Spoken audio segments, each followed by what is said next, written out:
ChatGPT-ja mund të quhet varësi apo adaptim ose update. Se po ta marrësh edhe Google i praktikisht një funksion ka pasur, po thjesht nuk ishte si një individ aty mbrapa ekranit që na përgjigjej me dashuri, se ChatGPT-ja ka dhe këtë, thot po Ronaldo, po zemër e mirë, të uroj një ditë të bukur. Ma shpjego. E ke si mik.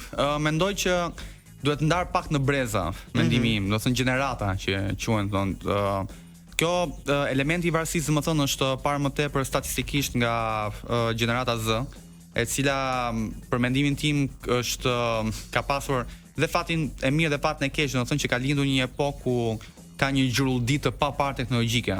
Rrjetet sociale kanë qenë aty dhe kanë qenë të pa mirë kontrolluara, dhe mendoj që akoma njerëzimi ka punë për të bërë për menaxhimin e rrjeteve sociale, sepse keq më vjen ta them, po janë një kancer i papar që ka prishur shumë shoqërinë.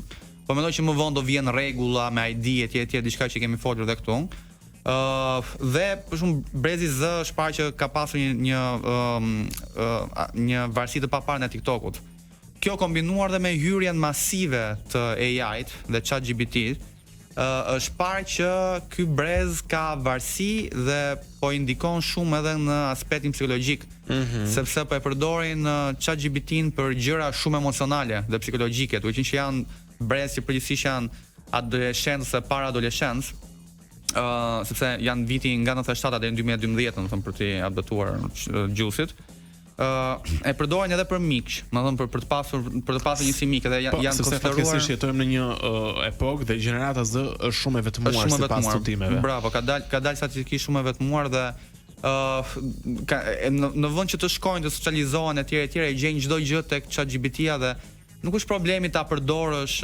Unë madje dje rastësisht po shikoja një psikolog online, më thënë që thoshte nuk ka problem ta përdorni për të marrë një mendim.